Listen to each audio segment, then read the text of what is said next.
Nick Cage has a scene in this movie where he is drinking alcohol, having sex in the middle of a gunfight with his sunglasses on at night. There's no jokes here. I'm just reporting on how insane this movie is.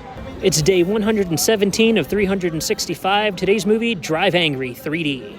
You don't have to go all the way to hell to find a movie club to enjoy. Ticket Stub Movie Club has these daily reviews. We have monthly deeper discussions, a Discord, and more. Discover more with the link in my profile. Directed by Patrick Lussier and starring Nicolas fucking Cage, Amber Heard, and William Fichtner. This movie is so insane, but not even half so when you think about the fact that it also came out the same year as Ghost Rider's Spirit of Vengeance. That's the directors of the Crank movies doing a Ghost Rider movie. Maybe Nick Cage was working out some personal demons that year, because both of these movies are absolutely insane. But speaking of Drive Angry, the pitch for this movie is what got me in the seat.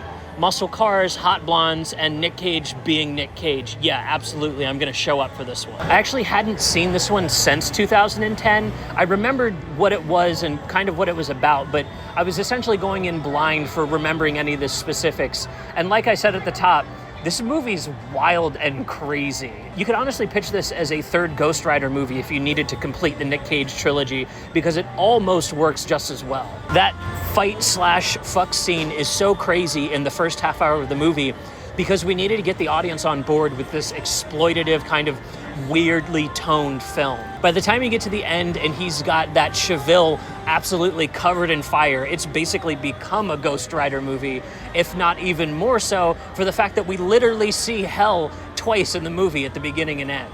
By the end of the movie, Nick Cage literally deletes the villain from existence because he has a gun that can kill God. I'm sorry, the pitch for this is just so crazy that I guess I understand if you hate it, but I fall into the camp of loving it. So let's talk about the 3 things that I loved about Drive Angry. And yes, I saw it in 3D.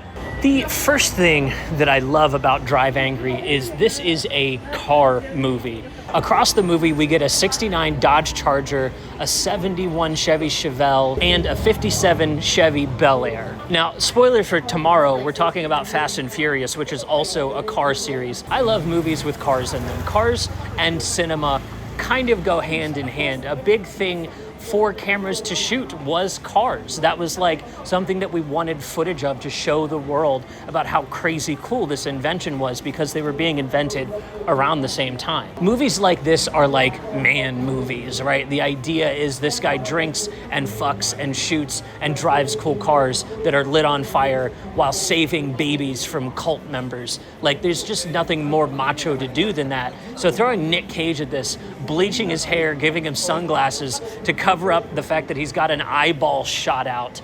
I love it. The movie's not going out of its way to explain the rules about anything. Honestly, it's kind of saying fuck you for being curious why he has a healing factor or anything like that. They kind of explain it with like throwaway lines. Towards the end of the movie, they explain that a dead man can't die again, and so once you've escaped hell, the rules are you're kind of immortal, you just have to keep running. And he doesn't want to keep running. He's kind of okay with being in hell. He just doesn't like what is happening to him while he's there. He wants a less strict punishment because he's just too cool. I think the only thing missing from this movie would have been the actual devil from the actual Bible, because then we could have gotten a couple lines exchanging dialogue about why Nick Cage is this cool and might get the treatment he thinks he deserves when he returns to hell. The cars get to drive fast and rev their engines and do burnouts and spins and just everything you want to see from a car. And then you pit that against like a Winnebago, which kind of becomes like a rolling fortress. There's just so much cool stuff happening in this movie for it to be grounded the way that it is and not grounded as well. They're really threading the needle between what is real and what isn't real and just asking you to accept it all. Like, don't question anything. This is a full vibes movie. Are you feeling the vibes? Working off of that last point, an all vibes movie demands a good lead, and Nick Cage is bringing nothing but cage-hem to this movie. His understated roles can get a little ridiculous, if I'm being frank. His Five Nights at Freddy ripoff movie where he doesn't speak at all, that's going a little too far. This movie, he speaks just not much, and truly a big part of that is because he doesn't want to give away what's happening here. To give up the Ghost Rider is for him to admit that he's from hell, this is his granddaughter he's trying to save, And honestly, I think the idea is that he's so cool, if he talks more, people will just fall in love with him.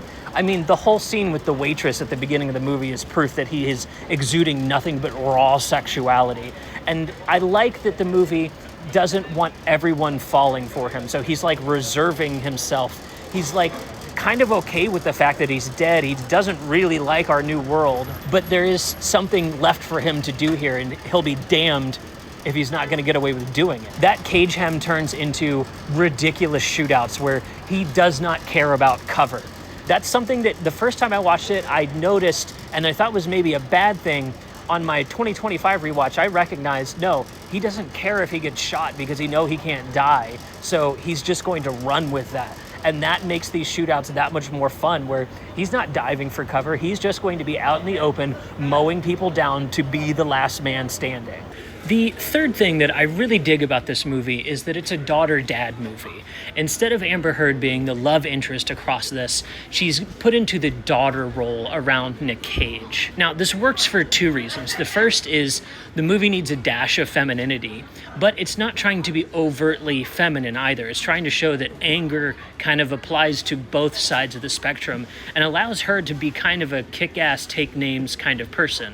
This means you can kind of see the lineage that she has across the movie and the fact that she's kind of joining Nick Cage's drive angry family.